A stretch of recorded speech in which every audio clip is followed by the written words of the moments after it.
दिल्ली में इस बार दिलचस्प मुकाबला देखने को मिल रहा है। आम आदमी पार्टी, भाजपा और कांग्रेस के बीच त्रिकोणीय मुकाबले ने राष्ट्रीय राजधानी के सियासी परिदृश्य को काफी हद तक बदल दिया है। जहां मीडिया सभी का ध्यान नई दिल्ली और आसपास के इलाकों पर है, वहीं दिल्ली के बाहरी इलाकों में गुपचुप तरीके से बदलाव की सुगबुगाहट सुनाई दे रही है। इस बार भाजपा हरियाणा और उत्तर प्रदेश की सीमा से लगे ग्रामीण इलाकों में बढ़त बनाने की कोशिश कर रही है। दोनों राज्यों में भाजपा की सरकार है, इसलिए दिल्ली विधानसभा चुनाव में इन दो राज्यों से आए कार्यकर्ताओं का समर्थन भी काम आ रहा है। भाजपा को पिछले कुछ चुनावों में ग्रामीण और आरक्षित निर्वाचन क्षेत्रों में बढ़त हासिल करने में काफी संघर्ष करना पड़ा है, लेकिन इस बार बीजेपी आलाकमान अरविंद केजरीवाल की अगुवाई वाली आप का मुकाबला करने के लिए इन क्षेत्रों पर अधिक ध्यान केंद्रित कर रहा है। गुरुवार को भाजपा ने विभिन्न राज्यों के वरिष्ठ नेताओं की रैलियों की एक सीरीज शुरू की। उत्तर प्रदेश के सीएम योगी आदित्यनाथ से लेकर पार्टी के राष्ट्रीय अध्यक्ष जेपी नड्डा ने दिल्ली में अपना अभियान शुरू कर दिया है। प्रचार कार्यक्रम में एक बात तो आम है, वह यह है कि ये सभी नेता ग्रामीण जनसंख्यिकी वाले क्षेत्रों पर ध्यान केंद्रित कर रहे हैं। कुछ ऐसे कारक है जो अपराजित रही आप और सुधरती कांग्रेस के खिलाफ भाजपा के बेहतर प्रदर्शन के लिए काफी महत्वपूर्ण है। स्थानीय नेताओं और सर्वेक्षण रिपोर्टों से प्राप्त फीडबैक के आधार पर भाजपा दिल्ली के सीमावर्ती क्षेत्रों को साध रही है। यहाँ हम वो 5 कारण बता रहे हैं जो बाहरी दिल्ली के क्षेत्रों में आम आदमी पार्टी के खिलाफ बढ़त बनाने में बीजेपी के लिए अहम भूमिका निभा सकते हैं। भाजपा देश भर में अपना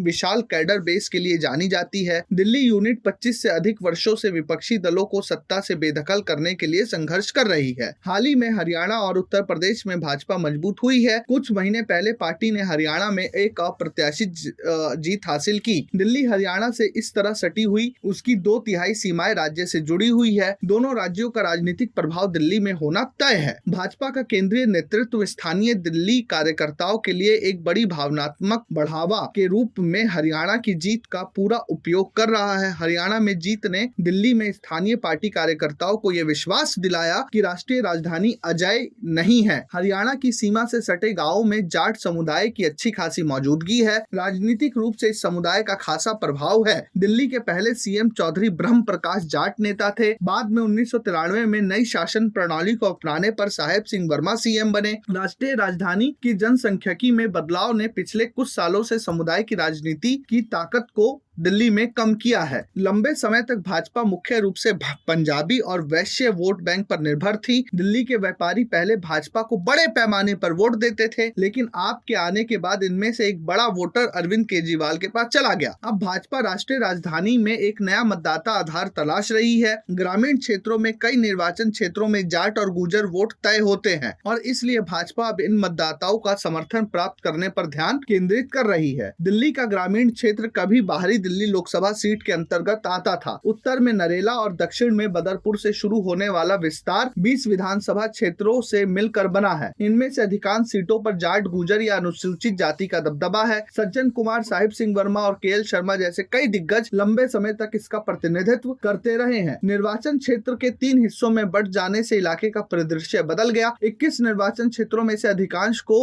उत्तर पश्चिम और दक्षिण दिल्ली लोकसभा क्षेत्रों में विभाजित किया गया है, जबकि एक छोटा सा हिस्सा पश्चिमी दिल्ली लोकसभा में चला गया। इससे पारंपरिक जाट मतदाता कम प्रासंगिक हो गए और अब दक्षिणी दिल्ली सीट पर गुर्जर वोट अधिक केंद्रित हो गए। भाजपा अब इन सीटों पर काम कर रही है जिन पर पिछले 2 चुनावों में आपका दबदबा रहा है। पार्टी को लगता है कि मीडिया की चकाचौंध से दूर इन सीटों पर काम करना आसान है। पार्टी ने अरविंद केजरीवाल और आतिशी जैसे आपके दिग्गजों के खिलाफ परवेज साहिब सिंह वर्मा और रमेश बिद्रूड़ी जैसे बड़े जाट और गुर्जर नामों को मैदान में उतारा है। वह यह संदेश देने की कोशिश कर रहे हैं कि अगर 8 फरवरी को नतीजों के बाद भाजपा की सरकार बनती है तो इन नेताओं को बड़ी जिम्मेदारी दी जाएगी। न केवल उम्मीदवार बल्कि योगी आदित्यनाथ और जेपी नड्डा जैसे स्टार प्रचारक भी इन इलाकों में अपना अभियान शुरू कर चुके हैं। यूपी के सीएम योगी आदित्यनाथ ने कराड़ी से अपना अभियान शुरू किया, जबकि भाजपा के राष्ट्रीय अध्यक्ष ने जेपी नड्डा ने नजफगढ़ से अपना अभियान शुरू किया। संदेश साफ है कि केजरीवाल को बाहर करने का चक्रव्यूह शहरी दिल्ली से नहीं बल्कि ग्रामीण इलाकों से रचा जा रहा है। Bureau report, प्रजाहित।